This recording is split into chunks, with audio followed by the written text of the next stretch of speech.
Nazism and the rise of Hitler. In the spring of 1945, a little 11-year-old German boy called Helmut was lying in bed when he overheard his parents discussing something in serious tones. His father, a prominent physician, deliberated with his wife whether the time had come to kill the entire family or should he commit suicide alone. Now the Allies will do whatever we did to the crippled and the Jews. The next day, he took Helmut to the woods, and they spent their last happy time together singing old-time children's songs. Later that day, his father shot himself. Helmut remembers that he saw his father's bloody uniform being burnt in the family's fireplace. So traumatized by what had happened, he refused to eat at home for the next 9 years. He was afraid that his own mother might poison him. Though Helmut might not have realized at that time, his father was a Nazi and a supporter of Adolf Hitler. You probably know about Hitler's determination to make Germany into a mighty power and his ambition of conquering all of Europe. You may have heard that he killed the Jews or so and so, but Nazism was not one or two isolated acts. It was a system, a structure of ideas of the world and politics. Let us try and understand what Nazism was all about and why Helmut's father killed himself and what the basis of his fear was.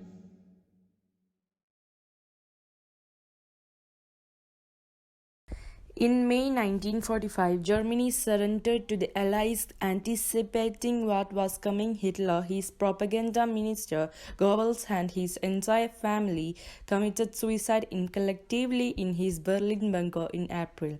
At the end of the war, an international military tribunal at Nuremberg was set up to prosecute Nazi war criminals for crimes against peace, for war crimes, and crimes against humanity. Germany's conduct during the war, especially those actions which came to be known as crimes against humanity, raised serious moral and ethical questions. What were these acts?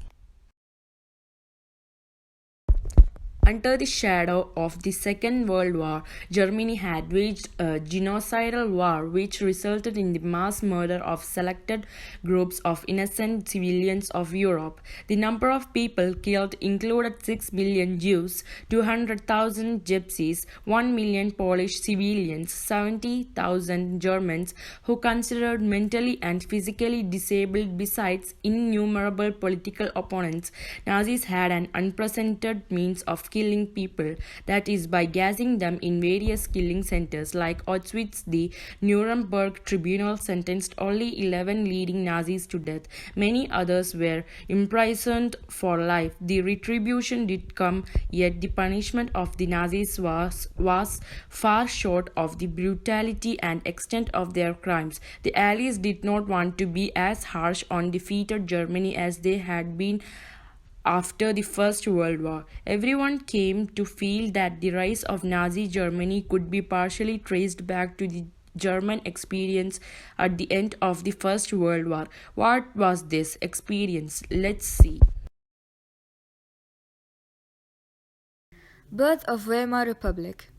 Germany, a powerful empire in the early years of the 20th century, fought the First World War from 1914 to 1918, alongside the Austrian Empire and against the Allies, which were England, France, and Russia. All joined the war enthusiastically, hoping to gain from a quick victory. Little did they realize that the war would stretch on, eventually draining Europe of all its resources.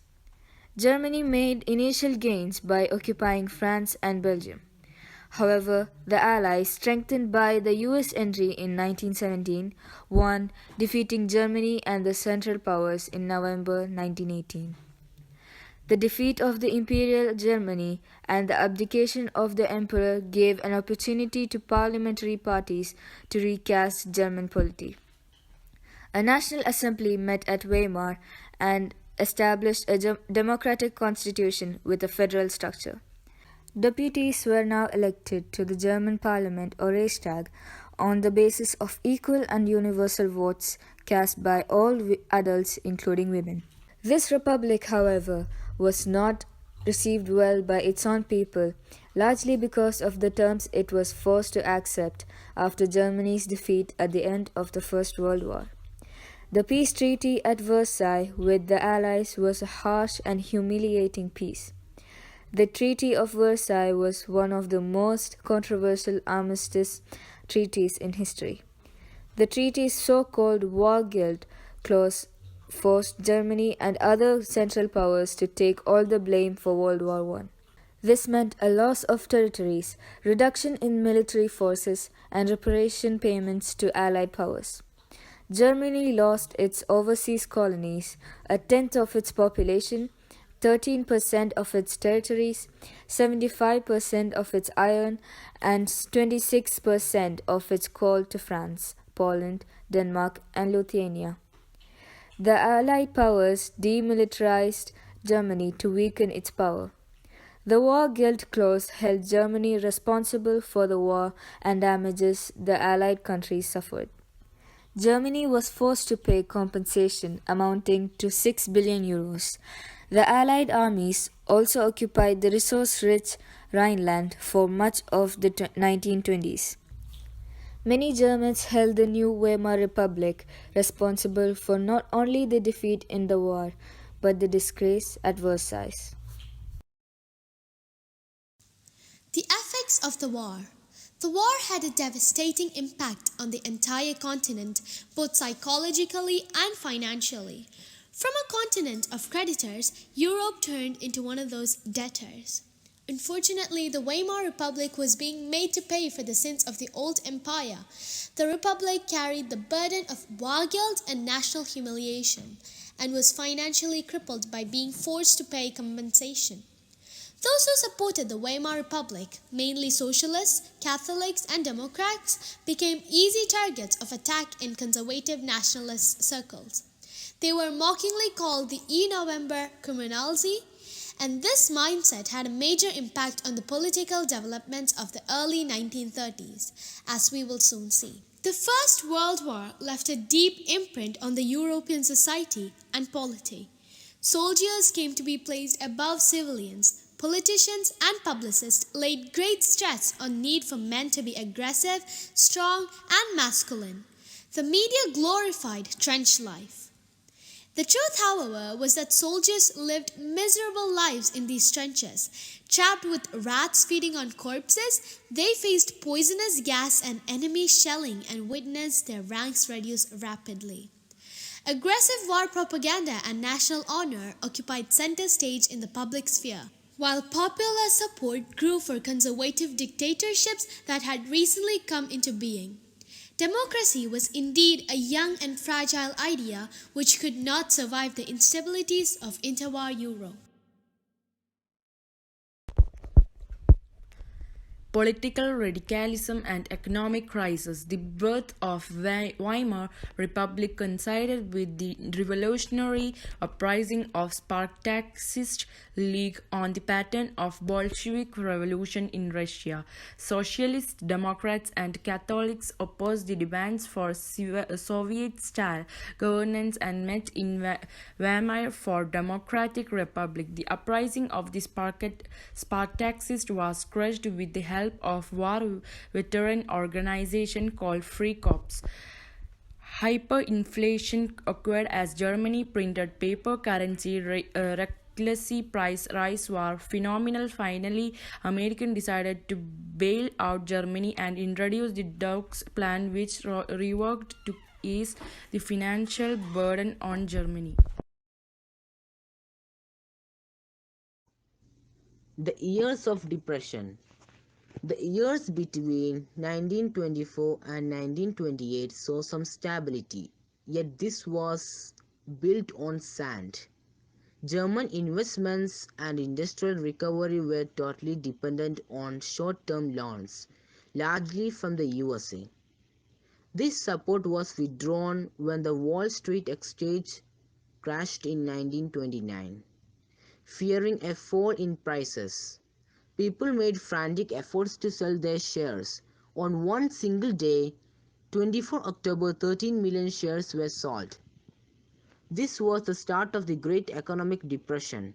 Over the next 3 years, between 1929 and 1932, the national income of the USA fell by half. Factories shut down, exports fell, farmers were badly hit, and speculators withdrew their money from the market. The effects of this recession in the US economy were felt worldwide. The German economy was the worst hit by the economic crisis. By 1932, industrial production was reduced to 40% of the 1929 level. Workers lost their jobs or were paid reduced wages. The number of unemployed touched an unprecedented 6 million. On the streets of Germany, you could see men with placards around their necks saying, "Willing to do any work." Unemployment youth played cards or simply sat at street corner or desperately squeezed up at the local employment exchange. As jobs disappeared, the youth took to criminal activities and total despair becomes commonplace. The economic crisis created deep anxiety and fear in people. The middle class, especially salaried employees and pensioners, saw their saving diminished when the currency lost its value. Small businessmen, the self employed retailers, suffered as their business got ruined. These sections of society were filled with the fear of proletarialization, anxiety of being reduced to the rank of the working class, or worse, still the unemployment. Only organized workers could manage to keep their head above water. But unemployment weakened their bargaining power. Big business was in crisis. The large mass of peasantry was affected by a sharp fall in agricultural price, and women unable to fill their children's stomach were filled with a sense of deep despair. Politically, too, the Weimar Republic was fragile. The Weimar Constitution had some inherent defects which made it unstable and vulnerable to the dictatorship. One was proportional representation. This made achieving a majority by any one party a near impossible task, leading to a rule by coalition. Another defect was for Article 48, which gave the president which gave the president the power to impose emergency suspend civil right and rule by decree. Within its short life, the Weimar Republic saw 20 different cabinets lasting on an average of 239 days and liberal use of Article 48. Yet, the crisis could not be managed. People lost confidence in the democratic parliamentary system, which seemed to offer no solution.